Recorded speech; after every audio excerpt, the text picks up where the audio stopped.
Welcome back to the channel guys. आज हम लोग बात करेंगे यूएस अगर चाहे तो वो अपने तरफ से यूके, कनाडा, फ्रांस, जर्मनी ऐसे जो कंट्रीज है, ये सारे कंट्रीज का जो इकोनॉमी है इसको डिस्ट्रॉय कर सकता है। और ये क्लेम किसने किया है? ये क्लेम किया है यूएस के member of parliament Lindsey Graham ने। अगर देखा जाए ये बहुत ही एक पुराना पॉलिटिशियन है, नो डाउट ये रिपब्लिकन पार्टी से बिलोंग करता है। वही पार्टी जो डोनाल्ड ट्रंप का पार्टी है, जो अभी इलेक्शन जीत गए हैं। और आगे जाके उनका क्लेम है अगर यूएस चाहता है तो eight that point of time US ये सारे जो कंट्रीज जिसका मैंने नाम लिया, ये सारे कंट्रीज का जो इकोनॉमी में उसको कंप्लीटली ये डिस्ट्रॉय कर सकता है। तो ये स्टेटमेंट आने से नो डाउट दुनिया का जो जियोपॉलिटिकल इक्वेशन है इन फ्यूचर का, उसको लेकर भी हर कोई सोच रहा है या फिर बहुत सारा क्वेश्चन अराइज किया है। तो एग्जैक्टली क्या हुआ था या फिर ये स्टेटमेंट आने से क्या क्या क्वेश्चन अराइज करता है। पहला जो क्वेश्चन है, ये जो लिंडसे ग्राहम है, क्यों इन्होंने अपने तरफ से ऐसा कोई स्टेटमेंट दिया, जबकि हम लोग को पता है ऑलरेडी इलेक्शन जो है वो यूएस में हो गया है, रिपब्लिकन पार्टी जीत गया है। आगे डोनाल्ड ट्रंप अपने तरफ से प्रेसिडेंट का जो ओथ टेकिंग सेरेमनी है उसमें जाके पार्टिसिपेट करेंगे और उसके बाद जो पावर है वो पूरा रिपब्लिकन पार्टी के जो लीडर्स है उन लोग के हाथ में ही रहेगा। इसके अलावा भी अगर देखें, हम लोग को जैसे पता है कि जो वेस्ट है, ये वेस्ट में बहुत सारे यूनिटीज है। अगर हम लोग वेस्ट के अलावा दुनिया को देखें तो जो कंट्रीज है ये जो सब स्कैटर्ड है।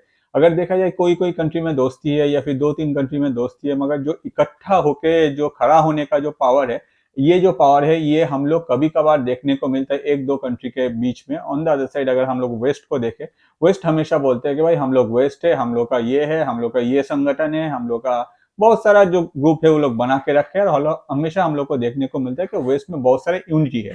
मगर ये जो यूनिटी है, इस यूनिटी के बीच में ही अगर कोई कंट्री लाइक यूएस अपने तरफ से अपना ही जो वेस्ट के मेंबर है या फिर जो अलाइज है उन लोग के खिलाफ ऐसे स्टेटमेंट आता है, तो आगे जाके इसका रीजन क्या है या फिर आगे जाके इसका असर क्या होगा।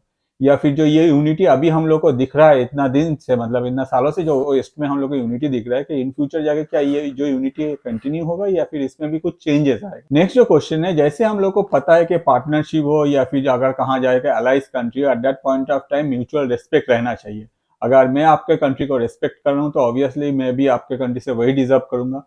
मगर ये बीच बीच में जैसे यूएस आके बोल देता है कुछ भी या फिर यूएस के तरफ से ऐसा स्टेटमेंट आ जाता है, तो आगे जाके एक क्वेश्चन अराइज करता है जो यूएस के अलाइज है या फिर जो वेस्टर्न कंट्रीज है, एग्जैक्टली ये लोग क्या अपने इन लोग के पास कोई रेस्पेक्ट नहीं है या फिर यूएस कभी भी इन लोग को अपना जो पार्टनर है वो नहीं समझता। यूएस क्या समझता है कि भाई मैं बॉस हूँ और ये लोग जो है ये चंटू बंटूज है मेरा, ये मेरे ही अंडर रहेगा, जो मैं बोलूंगा वही करेगा।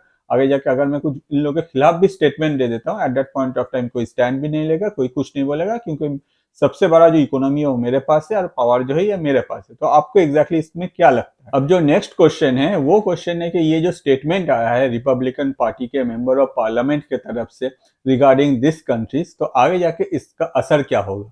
तो एक एक करके सारा जो क्वेश्चन है उसका आंसर करने का कोशिश करते हैं। पहला जो क्वेश्चन था हम लोगों के पास कि लिंडसे ग्राहम जो कि रिपब्लिकन पार्टी के एक मेंबर ऑफ पार्लियामेंट है, जो कि नो डाउट बहुत ही पुराने पॉलिटिशियन है, जिनका जो करियर अगर देखे बहुत ही दिन से वो यूएस के पॉलिटिक्स में एक्टिव है, तो उन्होंने उनके तरफ से ये स्टेटमेंट क्यों आया।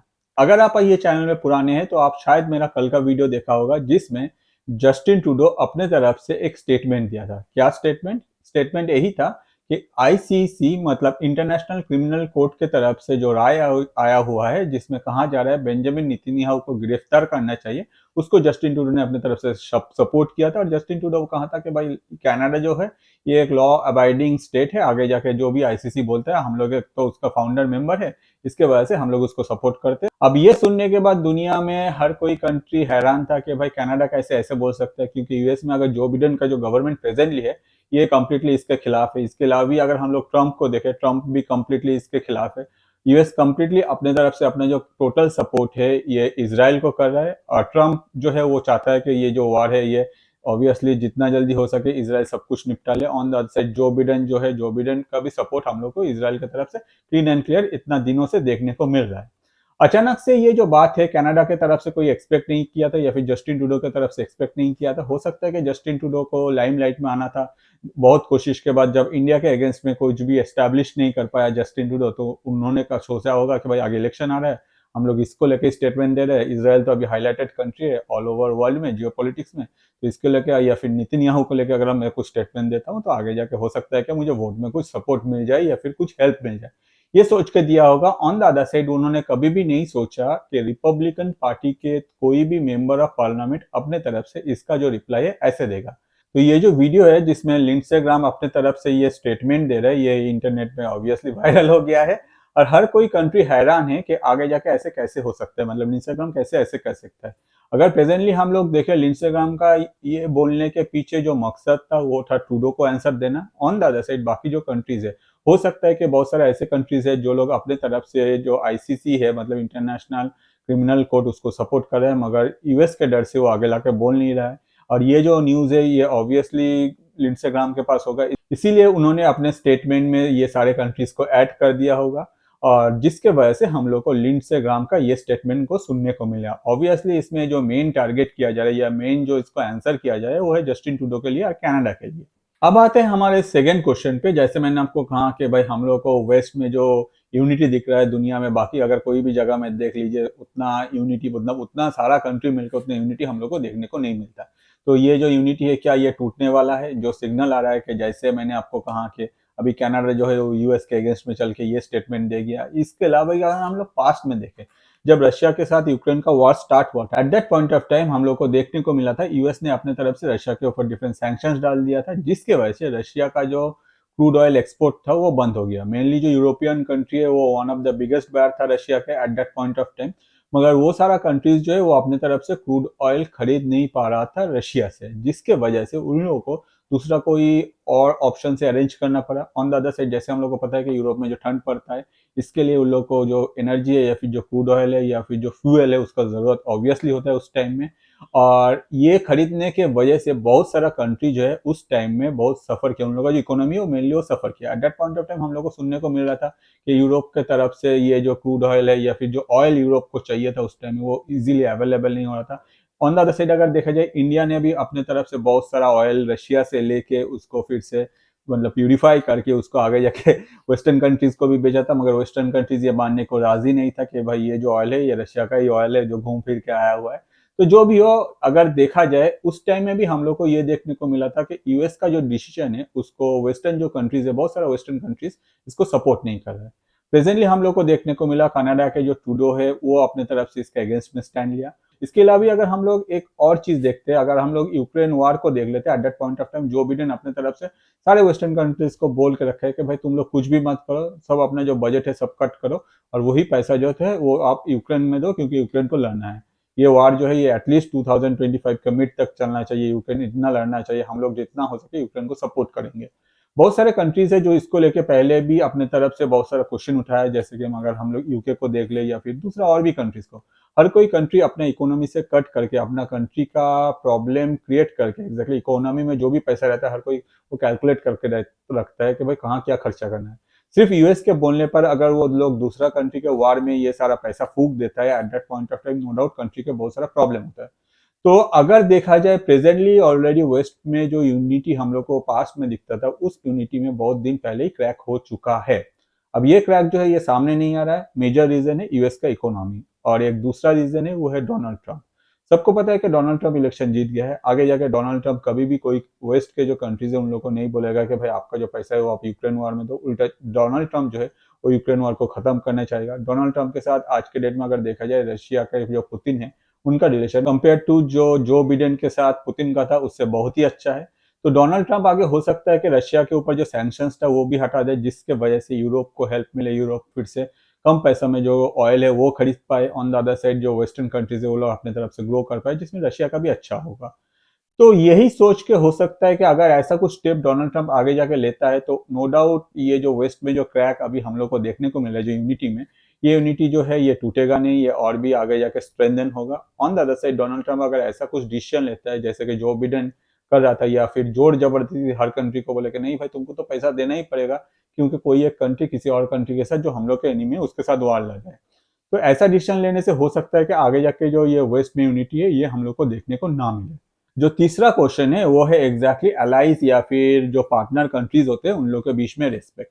हम लोग को पता है कि जब भी कोई अलाई फॉर्म होता है या फिर आज के डेट में अगर हम लोग रशिया के साथ भी देख ले या फिर इंडिया का जो रिलेशन है, अगर आप दूसरा कोई कंट्री के साथ भी देख ले तो ऑब्वियसली एक दूसरे कंट्री को रेस्पेक्ट करता है। ऑन द अदर साइड अगर देखा जाए दुनिया में बहुत सारे ऐसे भी कंट्रीज है जो लोग अलाइज बन कहते हैं अपने आप को, मगर एक दूसरे के लिए रिस्पेक्ट नहीं रखते। फॉर एग्जाम्पल यूएस, आज के डेट में अगर आप वेस्ट में अलाइज देख लीजिए, एग्जैक्टली यूएस का एक थॉट है, यूएस का थॉट है कि भाई कहीं भी हो, कुछ भी हो, कोई भी टीम हो, कोई भी ग्रुप हो, उसमें मैं ही बॉस हूँ, मैं दुनिया में जो चाहे मैं वही करूंगा, जो चाहे मैं वही बोलूंगा। और यही सोच के वजह से यूएस के अगेंस्ट में बहुत कोई चला जाता है, जो लोग एग्जैक्टली यूएस के अगेंस्ट में होना ही नहीं चाहता। दे आर लाइक न्यूट्रल, दे हाँ भाई हम लोग का जिसके साथ दोस्ती है दोस्ती, जिसके साथ प्रॉब्लम है तो भाई छोड़ो। On the other side US का ये जो सोच है जोर जबरदस्ती, आज के डेट में हम लोग को पता है कनाडा के साथ यूएस का रिलेशन कितना पुराना था।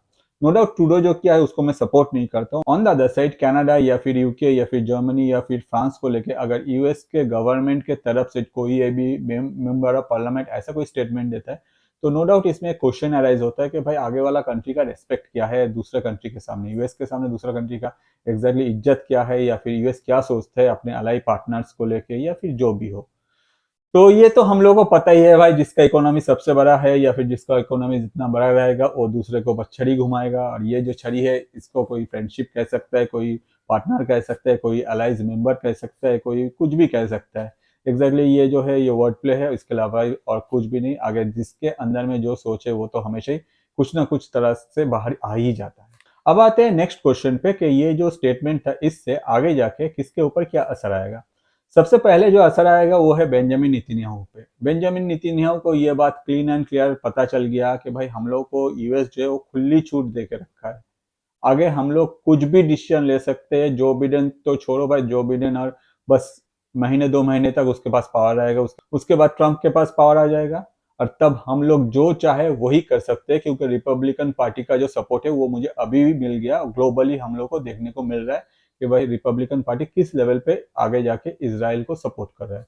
नो डाउट इसराइल को सपोर्ट करे ये अच्छी बात है, ये कम्प्लीटली इसराइल के लिए बहुत ही अच्छी बात है, मगर मुझे लगता है कि आगे जाके ऑब्वियसली बेंजामिन नेतन्याहू को एक बार सोचना चाहिए कि भाई कुछ भी करो, मगर कंट्री के जो सिटीजन्स होते हैं, जो एग्जैक्टली जिन लोगों को कुछ लेना देना नहीं इतना जियोपॉलिटिकल टेंशन, या फिर जो लीडर्स का जो भी डिसीजन होता है, या फिर कौन सा कंट्री की दुश्मन बनेगा कौन सा कंट्री दोस्त बनेगा, उन लोगों को कभी भी हर्ट होना नहीं चाहिए या फिर उन लोगों को मारना नहीं चाहिए। ये चीज़ अगर बेंजामिन नेतन्याहू अपने तरफ से फॉलो करते हैं तो नो डाउट ये दुनिया के लिए अच्छा होगा। आगे जाके जो कंट्री में दुश्मनी है वो आप पॉलिटिकली हैंडल करो या फिर जैसे भी आपका हैंडल करना करो, मगर जो कंट्री के सिटीजन है उन लोग के ऊपर कुछ खराब या फिर उन लोगों के साथ कुछ खराब होना नहीं चाहिए। इसके अलावा जो असर हम लोग को देखने को मिलेगा वो है यूएस के जो अलाइज है, या फिर यूएस के प्रेजेंटली जो सपोर्टर्स है, या फिर जो नाटो के मेंबर्स है, या फिर जो यूरोपियन कंट्रीज है उन लोगों के जो लीडर्स है उन लोगों की तरफ से। उन लोगों का सोच था कि भाई हम लोग यूएस के साथ है, इसका मतलब हम लोग प्रोटेक्टेड है, हम लोग सिक्योर है, हम लोग कुछ भी कर सकते हैं, दुनिया में कोई कुछ नहीं बोलेगा, आगे यूएस हम लोग के लिए खड़ा हो जाएगा। प्रेजेंटली जो कंडीशन है मुझे नहीं लगता कि डोनाल्ड ट्रंप अपने तरफ से जो नाटो के मेंबर्स है उन लोगों के लिए आगे जाके सपोर्ट करेगा अगर कोई मेजर इशू होता है दुनिया में। इसके अलावा भी जैसे हम लोग को पता है कि जो यूरोपियन कंट्रीज है वो लोग अपने तरफ से अपना जो सेल्फ डिफेंस के लिए जो अपना डिफेंसिव इक्विपमेंट्स है वो भी खरीदने शुरू कर दिया है। वो लोग अपने तरफ से अपना जो आर्मी है या फिर मिलिट्री है या फिर जो भी एयरफोर्स है उसको भी डेवलप करने का सोच रहे हैं, क्योंकि उन लोगों को पता है कि हो सकता है कि आगे जाके यूएस से जो सपोर्ट मिल रहा था वो नहीं मिलेगा। एक चीज तो चलो अच्छा है कि उन लोगों का एक्सपेक्टेशन नहीं है डोनाल्ड ट्रंप से कि जो बिडेन की तरह वो लोग परफॉर्म करेगा, इसलिए वो लोग अपनी तरफ से पहले ही तैयारी करना शुरू कर दिया। On the other side west के जो भी कंट्रीज है नो डाउट उन लोगों को पता चल गया कि अगर यूएस के साथ रहना है तो यूएस का क्या सोच है उन लोगों के लिए। ऑन द अदर साइड अगर कोई इमरजेंसी सिचुएशन अराइज करता है तब यूएस से ज्यादा एक्सपेक्ट करना भी उन लोगों के लिए सही नहीं होगा। तो होपफुली ये जो टॉपिक है ये आपको अच्छा लगा होगा। ऑन द अदर साइड ऐसे ही बहुत सारे इंटरेस्टिंग टॉपिक में मैं बहुत सारा वीडियोस बनाता हूँ। मेरा YouTube channel that is Atanu Paul ATANU space POL में जाकर आप सब्सक्राइब कर सकते हैं। बहुत सारे वीडियोस वहाँ आपको मिलने वाला है। जो वीडियो आपको सबसे अच्छा लगता है मैं आपको रिक्वेस्ट करूंगा आपके लाइफ के जो स्पेशल पर्सन है उनके साथ शेयर कीजिए, क्योंकि इससे क्या होता है आपको क्या देखना अच्छा लगता है उन तक पहुंचता है। ऑन द अदर साइड हम लोग जैसे क्रिएटर है हम लोग का जो रोजी रोटी है वो भी चलता रहता है। इसके अलावा भी जब भी चैनल में जा रहे हैं सब्सक्राइब करें, जो बेल आइकन है वो क्लिक कर दीजिएगा। वीडियोस डिफरेंट टाइम में आएगा, जब भी आएगा आपके पास तुरंत नोटिफिकेशन पहुंच जाएगा। और ये वीडियो पूरा देखने के लिए आपको और आपका लाइफ के स्पेशल पर्सन को बहुत सारा धन्यवाद मेरे तरफ से। नेक्स्ट वीडियो लेके मैं फिर से हाजिर हो जाऊंगा। धन्यवाद।